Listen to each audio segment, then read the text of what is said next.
Guys, ഞാനിന്ന് പോകുന്നത് ഇന്ത്യയിലെ ഏറ്റവും വലിയ അക്വേറിയമായ, അതായത് അണ്ടർഗ്രൗണ്ട് അക്വേറിയം ബഹീബഗിലാണ് പോകുന്നത്. ജമ്മു കാശ്മീരിലാണ് ഈ അക്വേറിയം ഉള്ളത്. ഭയങ്കര രസമായിരിക്കും അത് കാണാനായിട്ട്. ഞാൻ എൻ്റെ അടുത്ത് കുറേ പേര് സജക്റ്റ് ചെയ്തൊരു സ്ഥലമായിട്ടാണ്. ഇപ്പം ജമ്മുവിലാണെങ്കിൽ നമുക്ക് ഇവിടുന്ന് ജമ്മുവിൽ തന്നെയാണ് ഈ ബഗീബഗ് എന്ന് പറഞ്ഞ അക്വേറിയവും, പിന്നെ അതിൻ്റെ ഒപ്പം തന്നെ ശിവൻ്റെ ഒരു ക്ഷേത്രവും, ശിവൻ്റെ എന്ന് തോന്നുന്നു വലിയൊരു ക്ഷേത്രവും, പിന്നെ അതേപോലെ തന്നെ അവിടെ ഒരു മ്യൂസിക് ഷോ ഒക്കെ ഉണ്ട് കേട്ടോ, വാട്ടർ മ്യൂസിക് ഷോ ഒക്കെ ഉണ്ട്. അടിപൊളി, നല്ല രസമായിരിക്കും കേട്ടോ കാണാനായിട്ട്. ഞാനത് നിങ്ങൾക്ക് കാണിച്ചു തരാം കേട്ടോ. നമ്മളിപ്പോൾ അതേ പോണ വഴിക്കുന്നത് ഒരു ഓട്ടോയിൽ കയറിയിട്ട് നമ്മൾ അങ്ങോട്ട് പോവുകയാണ്. അപ്പോൾ ഞാൻ നൈസായിട്ടൊന്ന് ചോദിച്ചു നോക്കാം ഓട്ടോക്കാരനോട് എത്ര ദൂരമാണ്, എന്താണ് പൈസ എന്നൊക്കെ ഞാൻ നൈസായിട്ടൊന്ന് ചോദിച്ചോട്ടെ ഗൈസ്. അപ്പോൾ നമ്മൾ ഈ കാണുന്ന ഒരു വലിയൊരു പുഴയാന്ന് തോന്നുന്നു ഈ കാണുന്നത്.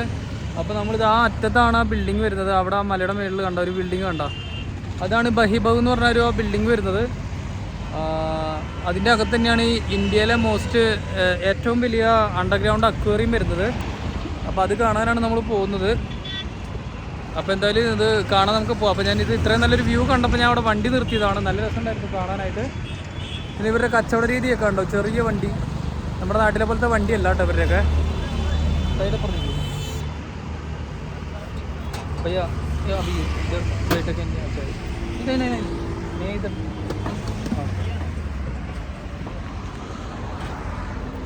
ഓക്കെ. അപ്പം ഞാൻ പുള്ളിയോട് ചോദിച്ചിട്ട് ഞാൻ ഇപ്പുറത്തെ പുള്ളിയുടെ കൂടെ ഇരുന്നാ കേട്ടോ. ഇവരൊക്കെ ഭയങ്കര കമ്പനിയാണ്. ഇവർ എന്തൊക്കെ പറഞ്ഞാലും ഇവർ നമ്മളെയൊക്കെ ഭയങ്കരമായിട്ട് സപ്പോർട്ട് ചെയ്യുന്നുണ്ട്, ഓരോ കാര്യങ്ങളൊക്കെ കാണിച്ചു തരുന്നുണ്ട്. ഇവിടെ വന്ന് ഞാൻ കൂടുതൽ ആഗ്രഹിക്കുന്നത് ഇങ്ങനെ ഈ ഓട്ടോയുടെ ഫ്രണ്ടിലിരിക്കാനാണ് ആഗ്രഹിക്കുന്നത്. അപ്പോൾ കുറച്ചുകൂടി നല്ല രസമാണ്. പിന്നെ എനിക്ക് അവരുടെ കാര്യങ്ങളൊന്നും അറിയത്തില്ല, അപ്പോൾ ഇവരോട് ചോദിച്ച് മനസ്സിലാക്കാൻ വേണ്ടിയിട്ടൊക്കെയാണ് ഞാൻ ഈ ഫ്രണ്ടിലിരിക്കുന്നത്. അപ്പോൾ ഈ ഓപ്പോസിറ്റ് കാണുന്നത് കണ്ടോ, ഇതൊരു ചേരി കേട്ടോ. ഇത് ജമ്മുവിൽ ഇപ്പോൾ ഇത് എല്ലായിടത്തും ഇങ്ങനെ ഒരു ചേരി കാണുന്നില്ല. ഇപ്പോൾ ഇവിടെ മാത്രമേ ഞാൻ ഇത്രയും വലിയൊരു ചേരി കണ്ടുള്ളൂ. അതായത് എന്താ പറയുക, അതിൻ്റെ ഉള്ളിൽ താമസിക്കുന്നത് ഭയങ്കര ഒരു ബുദ്ധിമുട്ടുള്ളതായിട്ടാണ് തോന്നുന്നു കണ്ടിട്ട്. ഒരുപാട് ആൾക്കാർ അവിടെ താമസിക്കുന്നുണ്ട്. ഒരു പ്രത്യേക ചേരിയാണത്. അതിനോടൊപ്പം തന്നെ അതിൻ്റെ അപ്പുറത്ത് എന്താ പറയുക, വലിയ ഫ്ലാറ്റുകളും ഉണ്ട്. അതിൻ്റെ തൊട്ട് താഴെയാണ് ഈ ചേരി വരുന്നത്. രണ്ടും കൂടി ഉള്ളൊരു സംഭവം കേട്ടോ. ജമ്മുവിൽ ഞാൻ ഇത്രയും ലോക്കലായിട്ട് ആൾക്കാർ താമസിക്കുന്ന ഒരു ഏരിയ കാണുന്നത് ഇവിടെ മാത്രമേ ഉള്ളൂ. ഇതാണ് ഇതിൻ്റെ ഒരു എൻട്രൻസ് വരുന്നത്. ഇതുണ്ട്, അതിനോട് ചുറ്റും ഇഷ്ടംപോലെ കടകളുണ്ട്. ഒന്നൊന്നുമല്ല, ഇഷ്ടംപോലെ കടകളുണ്ട്. അതിനെ ആശ്രയിച്ച് കഴിയുന്ന ഒരു അമ്പലമാണേലും ഇപ്പോൾ അവിടെ എന്തിട്ട് പറയുക, പാർക്കാണെങ്കിലും എന്താണേലും അവിടെ അതിനൊക്കെ ആശ്രയിച്ച് കഴിയുന്ന ആൾക്കാർ ഇഷ്ടംപോലെ ഉണ്ട് കേട്ടോ. അപ്പോൾ ഇഷ്ടംപോലെ കടകളുണ്ട്. എന്ത് സാധനം വേണേലും മേടിക്കാനുള്ള കടകൾ അവിടെ ഉണ്ട്. നമ്മൾ അങ്ങോട്ട് പോകുമ്പോൾ തന്നെ ഇവിടെ വലിയൊരു ഹനുമാൻ്റെ വലിയൊരു ഇതൊക്കെ കാണാം കേട്ടോ. ഞാൻ അക്വേറിയം എന്ന് പറഞ്ഞിട്ട് പുള്ളിക്ക് മനസ്സിലാവുന്നില്ല, പക്ഷെ ഇവിടെ ഒരു അക്വേറിയം ഉണ്ട്. പുള്ളി എന്നോട് പറഞ്ഞത് ഇവിടെ മറ്റേ എന്താ പറയുക,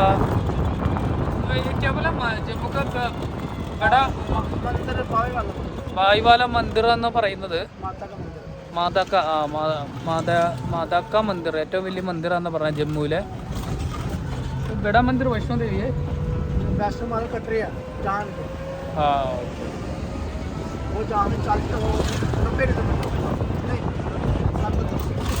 വൈഷ്ണോദേവി ക്ഷേത്രത്തിലേക്ക് ഇവിടുന്ന് കുറച്ച് ദൂരം ഉണ്ടെന്ന് പറയുന്നത്.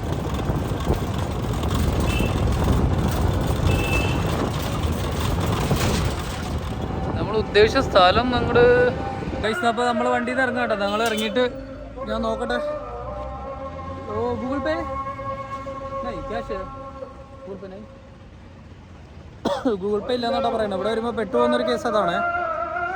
ക്യാഷ് കൊടുക്കാം കേട്ടോ. ഗൈസ്, ഈ കാണുന്നത് വലിയൊരു അമ്പലം കേട്ടോ. ഇതിനകത്തേക്ക് ഇത് അകലേന്ന് കാണാൻ ഭയങ്കര ലുക്കാണ്, ഭയങ്കര രസമാണ്. എന്താ പറയുക, പഴയ ഒരു ടിപ്പു സുൽത്താൻ്റെ കോട്ടയൊക്കെ പോലെ അങ്ങനത്തെ എന്താ പറയുക മനോഹരമായൊരു പ്ലേസ് കേട്ടോ. അതിൻ്റെ അകത്തേക്ക് നമുക്ക് ചെരുപ്പിട്ട് കിടക്കാൻ പറ്റില്ല. ഞാൻ കഴിഞ്ഞ ദിവസം പോയായിരുന്നു, പെട്ടു. നമ്മുടെ വഴി ഇതെല്ലാം തോന്നണം, അപ്പുറത്തൊന്നും തോന്നണം, വഴി തെറ്റി ഗൈസ്. ഞാനവിടെ വലിയൊരു കടയൊക്കെ കണ്ടു കേട്ടോ, പക്ഷെ അവിടെ ജ്യൂസ് ഇല്ല. അപ്പോൾ അവിടെ വേറൊരു പെട്ടിക്കട പോലത്തെ സെറ്റപ്പൊക്കെ ഉണ്ട്. അവിടെ കയറി ജ്യൂസ് കുടിക്കാം, ചോദിച്ചു നോക്കാം. അപ്പോൾ നമ്മളിത് ഈ അക്വേറിയത്തിലൊക്കെ പോണ സമയത്ത് ഇഷ്ടംപോലെ കുരങ്ങളുണ്ട്. പിന്നെ വലിയൊരു ആൽമരമാണ്, അത് ഇവർ സംരക്ഷിച്ച് പോരുന്നൊരു ആൽമരമാണ്. ഇത് കണ്ടോ, എൻ്റെ ഇവിടുത്തെ കടകളൊക്കെ കണ്ടോ, ചെറിയ ചെറിയ സാധനങ്ങളാണ്. അപ്പോൾ നമ്മൾ ഇന്നലെ എനിക്ക് വയറിന് നല്ല പ്രശ്നം ഉണ്ടായിരുന്നു. അപ്പോൾ കാര്യമായിട്ടൊന്നും ഭക്ഷണമൊന്നും കഴിച്ചില്ല. നമ്മൾ ക്ലൈമറ്റ് ഇവിടുത്തെ പിടിക്കാത്തതുകൊണ്ടാണ് എനിക്ക്. അപ്പോൾ അതുകൊണ്ട് ഞാൻ ഇന്നാണേലും ഇന്നാകെ മറ്റേ കുറച്ച് തണ്ണിമത്തനും പിന്നെന്താ പറയുക, പിന്നെന്താ കഴിച്ചത്, ആകെ അതൊക്കെ കഴിച്ചുള്ളൂ. അപ്പോൾ ഇത് നമ്മളിത് പിന്നെ ഒരു പൈനാപ്പിൾ ജ്യൂസ് ഉണ്ടാക്കുന്ന ഒരു ഇത് കണ്ടു. അപ്പോൾ ഞാൻ ചോദിച്ചു നോക്കി ഇവരോട് എത്രയാണ് പ്രൈസ് എന്നൊക്കെ ചോദിച്ചു. അപ്പോൾ പറഞ്ഞു ചെറുതിന് 50, വലുതിന് 70 എന്നാണ് പറഞ്ഞത്. ചെറുതെന്ന് പറഞ്ഞാൽ ഇവിടെ ഒരു ചെറിയൊരു ക്ലാസ് ഉണ്ട്, ആ ക്ലാസ്സിൽ വരുമ്പോൾ 50, വലിയ ക്ലാസ്സിലാകുമ്പോൾ 70 ഇത് കച്ചവടങ്ങളൊക്കെ കാണാം, നൈസാട്ടോ. ഈ കാണുന്നതാണ് അക്വേറിയത്തിൻ്റെ എൻട്രൻസ് വരുന്നത് കേട്ടോ. ഇത് ഭയങ്കര ഇന്ത്യയിൽ ഏറ്റവും വലിയ അണ്ടർഗ്രൗണ്ട് അക്വേറിയം എന്ന് പറയുമ്പോൾ അതിനെന്തെങ്കിലും വെറൈറ്റി ഉണ്ടാവില്ലേ, ചെക്ക് ചെയ്ത് നോക്കാം, കണ്ടു നോക്കാം. ഈ അക്വേറിയത്തിലേക്ക് കയറുമ്പോൾ നിങ്ങളുടെ കയ്യിൽ നിന്ന് ഒരാളുടെ ടിക്കറ്റ് മേടിക്കുന്നത് ടിക്കറ്റ് വെറും 30 രൂപയുള്ളൂ കേട്ടോ. അതേപോലെ തന്നെ നമ്മൾ മണ്ടത്തരം കാണിക്കരുത്. അതായത് ഇതേപോലെ ഞാനും മൊബൈൽ മറ്റേ സ്റ്റിക്കും പിടിച്ചിട്ടാണ് വന്നത്. അപ്പോൾ മൊബൈലിൽ സ്റ്റിക്ക് കണ്ടപ്പോൾ അവരെന്നോട് പൈസ ചോദിച്ചു. അതിന് അഡീഷണൽ ഒരു 25 രൂപ എൻ്റെ നിന്ന് മേടിച്ചു കൂട്ടാ. അപ്പോൾ നിങ്ങൾ വരുമ്പോൾ 25 രൂപയല്ലേ എന്ന രീതിയിലാവരുത്. നിങ്ങൾ വരുമ്പോൾ എന്താ പറയുക, സ്റ്റിക്ക് കണ്ടില്ല, സ്റ്റിക്കൊക്കെ പോക്കറ്റിട്ട് നൈസായിട്ട് കയറി പോവുകയാണെങ്കിൽ അവർ മൊബൈലിന് എക്സ്ട്രാ പൈസ മേടിക്കുന്നതായിരിക്കില്ല. ഇനി ഉള്ളിൽ പോയാൽ എന്തെങ്കിലും വ്യത്യാസം ഉണ്ടാവുമെന്നറിയില്ല. നിങ്ങൾ ഈ അക്വേറിയത്തിലേക്ക് കയറുന്ന സമയത്ത് റൈറ്റ് സൈഡിൽ ഇതേപോലെ ഒരു വലിയ ബിൽഡിങ്, നമ്മൾ താഴത്തുനിന്ന് ഈ ബിൽഡിങ് ഞാൻ കാണിച്ചു തന്നായിരുന്നു. ഒരു വലിയൊരു കെട്ടിടം, പഴയ മറ്റേ ഒരു ഇപ്പോൾ ടിപ്പു സുൽത്താൻ്റെ കോട്ടയൊക്കെ പോലത്തെ ഒരു കെട്ടിടം. ഈ സംഭവം ശരിക്കും പറഞ്ഞു കഴിഞ്ഞിട്ടുള്ള ഇത് അമ്പലം കേട്ടോ. ഇതിൻ്റെ അകത്ത് അങ്ങോട്ട് കയറി കഴിഞ്ഞുണ്ടല്ലോ ഭയങ്കര രസമാണ് കാണാനേ. അതിൻ്റെ അകത്ത് കയറണം. അപ്പോൾ ഇവിടെ വരുമ്പോൾ നൈസായിട്ട് ഈ അമ്പലം കൂടി കണ്ടു കഴിഞ്ഞാൽ രസമായിരിക്കും. അതേപോലെ തന്നെ തൊട്ടിപ്പുറത്ത് മ്യൂസിക്കൽ ഷോയുണ്ട്. പിന്നെ അത് വലിയൊരു ഗാർഡാണ്, അതും കാണാൻ മനോഹരമാട്ടോ. അപ്പോൾ നിങ്ങൾക്ക് ഒരു ദിവസം ചിലവഴിക്കാനായിട്ടുള്ള എല്ലാം ഇതിൻ്റെ അകത്തുണ്ട് കേട്ടോ. ഒരു ദിവസം ചിലവഴിക്കാനുള്ള എല്ലാം ഇതിൻ്റെ അകത്തുണ്ട്. ഇവിടെയാണ് അക്വേറിയത്തിൻ്റെ എൻട്രൻസ് വരുന്നത് തോന്നുന്നു. Entry without mask is restricted in this area. അതിൻ്റെ കാലം കഴിഞ്ഞു. അപ്പോൾ ഇവിടെ ഒരു ഇത് എനിക്ക് തോന്നുന്നത് പൂട്ടിയത് സംഭവം ശരിക്കും പറഞ്ഞു കഴിഞ്ഞാൽ പഴയ ഐസ്ക്രീം കൂടെ എന്താ കണ്ടായിരുന്നു തോന്നുന്നു. പുറമേന്ന് കാണുന്ന പോലെ അല്ല കേട്ടോ, അത്യാവശ്യം ഉണ്ട്. അതിനോട് ചേർന്ന് തന്നെ ഇവിടെ ഒരു ടോയ്ലറ്റും ഉണ്ട് കേട്ടോ. അപ്പോൾ നമ്മൾ ഇത് കാണാൻ പോവുകയാണ്. കാണാൻ പോകുന്ന പൂരം പറഞ്ഞറിയിക്കണ്ടല്ലോ എന്ന് പറയുന്ന പോലെ ഇന്ത്യയിലെ ഏറ്റവും വലിയ മോസ്റ്റ് അണ്ടർഗ്രൗണ്ട് അക്വേറിയമാണ് നമ്മളിപ്പോൾ കാണാൻ പോകുന്നത്. അതേപോലെ തന്നെ ഞാൻ നേരത്തെ പറഞ്ഞതുപോലെ തന്നെ നിങ്ങൾ ഈ കാണുന്ന കെട്ടിടം കണ്ടാ, ഇതൊരു അമ്പലമാണ്. വിശ്വസിക്കാൻ പറ്റുമോ? പണ്ടത്തെ മറ്റേ ടിപ്പു സുൽത്താൻ്റെ കോട്ടയൊക്കെ പോലെ മനോഹരമാട്ടോ കാണാനായിട്ട്.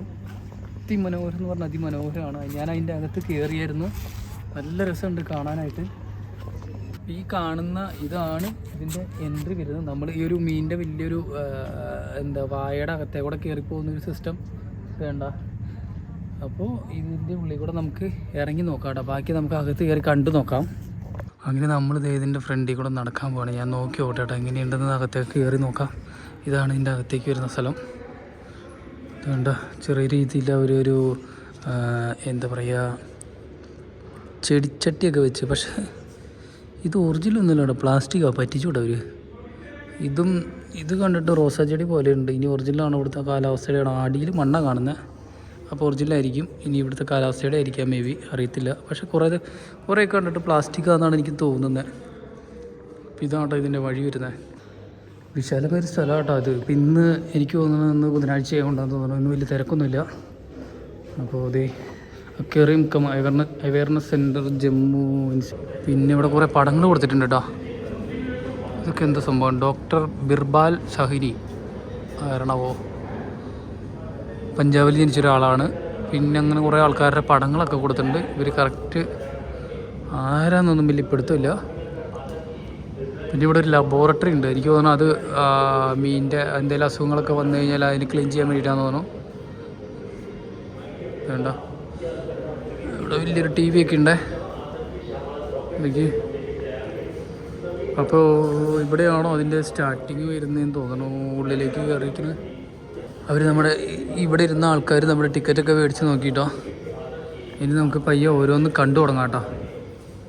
ഇത് ഇതിൻ്റെ സ്റ്റാർട്ടിംഗ് ആണെന്ന് തോന്നുന്നു. വിസിറ്റ് അവർ 9 മണി തൊട്ട് 9 മണി വരെയാണ് ഇവിടെ ടൈമിങ് വരുന്നത്.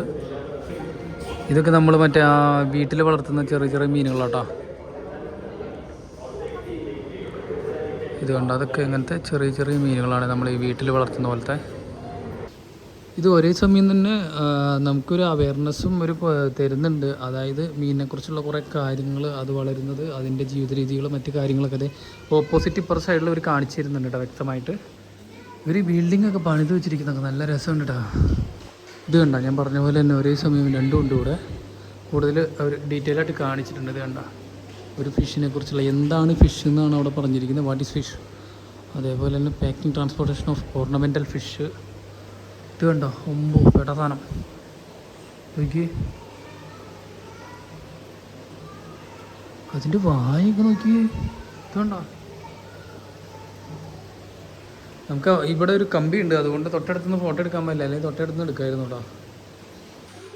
പിന്നെ നിങ്ങൾക്ക് ഇതിൻ്റെ അകത്ത് കയറി കഴിഞ്ഞാൽ ഒരു സൈറ്റ് വ്യൂ ഉണ്ട് കേട്ടോ. എന്താ പറയുക, ഒരു മനോഹരമായ ഒരു സ്ഥലമൊക്കെ ഇങ്ങനെ. അതായത് നമ്മളിവിടെ നോക്കിക്കഴിഞ്ഞാൽ പുറമെ ഇതിൻ്റെ എന്താ പറയുക, രണ്ട് സൈഡിലും ബിൽഡിങ്ങുകളൊക്കെ ആയിട്ട് അടിപൊളി ഒരു വ്യൂ കാണാൻ പറ്റും കേട്ടോ. ഇത് കണ്ടോ, നല്ല വെയിലാണ്, അതുകൊണ്ട് ക്ലാരിറ്റി ഉണ്ടോയെന്ന് അറിയത്തില്ല. ഇത് കണ്ടോ, പുഴയും പാലം, 3 പാലം. ഇത് ശരിക്കും പറഞ്ഞു കഴിഞ്ഞാൽ നൈറ്റാണെങ്കിൽ ഈ പാലത്തിൻ്റെ അടിഭാഗത്ത് അവർ ലൈറ്റ് ഘടിപ്പിച്ചിട്ടുണ്ട്. അത് കാണാൻ നല്ല രസമായിരിക്കും കേട്ടോ. നോക്കി, അടുത്ത് ഇഷ്ടംപോലെ വീടുകളാണ്, ഫ്ലാറ്റുകൾ, അങ്ങനത്തെ കുറേ വീടുകളുണ്ട്. ഇത് കണ്ടോ, ഇഷ്ടംപോലെ വീടുകളുണ്ട്. ഇത് കണ്ടോ. അങ്ങനെ നമ്മൾ ഇന്ത്യയിലെ ഏറ്റവും വലിയ അണ്ടർ വാട്ടർ ഫിഷ് അക്വേറിയം കണ്ടു. മനോഹരമാണ് കാണാനൊക്കെ ആയിട്ട്. പിന്നെ എന്താ പറയുക, ഇത് കണ്ടോ. പിന്നെ ഇതിൻ്റെ ഒപ്പം തന്നെ ഞാൻ നേരത്തെ പറഞ്ഞതുപോലെ തന്നെ ഒരുപാട് അവയർനെസ് കൊടുത്തിട്ടുണ്ട്. ഫിഷ് എങ്ങനെയാണ്, അതിൻ്റെ കാര്യങ്ങൾ, അതിൻ്റെ ജീവിത രീതികൾ, പിന്നെ അങ്ങനത്തെ കുറേ കാര്യങ്ങൾ കൊടുത്തിട്ടുണ്ട്. പിന്നെ അതിൻ്റെ തലയോട്ടി, അങ്ങനെ കുറേ കാര്യങ്ങൾ ഇവിടെ കൊടുത്തിട്ടുണ്ട്. പിന്നെ ഇതിൻ്റെ ഈ ഒരു ബിൽഡിങ്ങിൻ്റെ ഒരു രൂപരേഖ എന്ന് പറയുന്നത് ശരിക്കും പറഞ്ഞു കഴിഞ്ഞാൽ ഒരു ഫിഷിൻ്റെ മാതൃക പോലെ തന്നെയാണ്. നമ്മൾ കയറുമ്പോൾ ഒരു ഫിഷിൻ്റെ വായി കൂടെ കയറുന്നു, എന്നിട്ട് ഏറ്റവും എൻ്റെ ഫിഷിൻ്റെ വാലാണ്. അങ്ങനെയാണ് ഇതിൻ്റെ ഒരു പാസിങ് വരുന്നത്. നല്ല മനോഹരമായ ഒരു രസമാണ് കാണാനും, നല്ല മനോഹരമാണ്. നിങ്ങൾ ജമ്മു കാശ്മീർ വരുവാണെങ്കിൽ, നിങ്ങൾ ജമ്മുവിൽ സ്റ്റേ ചെയ്യുവാണെങ്കിൽ മസ്റ്റായിട്ട് കാണേണ്ട ഒരു സംഭവമാണ് ഈ പറയുന്ന ഈ അക്വേറിയം. ഈ അക്വേറിയത്തിനോട് ചേർന്ന് തന്നെ ചെറിയൊരു പാർക്കൊക്കെ ഉണ്ട്. പാർക്ക് മീൻസ് താഴെ വലിയൊരു പാർക്കുണ്ട്. അതല്ലാതെ തന്നെ ഇപ്പം എന്താ പറയുക, ഇവിടെ നിങ്ങൾക്ക് ഇപ്പം ഒരുപാട് ആൾക്കാരൊക്കെ ഉണ്ട്, ഇവിടെ വന്ന് ഇരിക്കാനൊക്കെ പറ്റിയൊരു സൗകര്യമൊക്കെ ഉണ്ട്. ഇതിൻ്റെ പ്രത്യേകത എന്ന് പറഞ്ഞു കഴിഞ്ഞാൽ കാണിച്ചു തരാം നിങ്ങൾക്ക്. എന്താ പറയുക, ഇവിടുന്ന് നോക്കിക്കഴിഞ്ഞാൽ ഒരുപാട് സ്ഥലങ്ങൾ ജമ്മുവിൽ കാണാൻ നിങ്ങൾക്ക് പറ്റൂടാ. ജമ്മു കാശ്മീരിലെ ഒരുപാട് സ്ഥലങ്ങൾ നിങ്ങൾക്ക് ഇവിടുന്ന് നോക്കി കാണാം. അത്ര മനോഹരമായൊരു വ്യൂ ആണ്. കണ്ട, ഈ നേരെ തൊട്ട് താഴെ കാണുന്നതാണ്, അതൊരു വലിയൊരു പാർക്കാണ്. നേരത്തെ പറഞ്ഞതുപോലെ തന്നെ ആ പാർക്കിനോട് ചേർന്നിട്ടാണ് ഇതൊക്കെ വരുന്നത്. പിന്നെ അതിനോട് ചേർന്ന് ഇഷ്ടംപോലെ ബിൽഡിങ്ങുകൾ എല്ലാം കാണാൻ രസമാണ്. ഗൈസ്, അങ്ങനെ നമ്മൾ പോകാട്ടോ. നമ്മളിവിടുത്തെ വീഡിയോ അവസാനിപ്പിക്കുകയാണ്. മനോഹരമായൊരു വീഡിയോ ആയിരുന്നു. കാണാൻ നല്ല മനോഹരമായൊരു സ്ഥലമായിരുന്നു. ഇതിന് ചുറ്റുപാടും കാണാൻ നല്ല രസമുണ്ട്. അതേപോലെ ഈ കോട്ടയാണേലും ഇത് ശരിക്കും അമ്പലമാണ്, കോട്ട എന്ന് പറയാൻ പറ്റില്ല എന്ന് തോന്നുന്നു. ഞാൻ ആ വഴി കയറാൻ നോക്കിയ അമ്പലമാണ് കണ്ടത്. അപ്പോൾ അമ്പലം തന്നെയാണ്. അമ്പലത്തിൻ്റെ ഉള്ളിൽ കാണാൻ നല്ല രസമാണ്. അപ്പോൾ നിങ്ങൾ ഈ വീഡിയോ മസ്റ്റായിട്ട് കാണണം, ലൈക്ക് ചെയ്യണം, ഷെയർ ചെയ്യണം, സബ്സ്ക്രൈബ് ചെയ്യണം. ഇതേപോലത്തെ അടിപൊളി വീഡിയോസായിട്ട് ഞാൻ നിങ്ങളുടെ മുന്നിൽ വരുന്നതാണ്.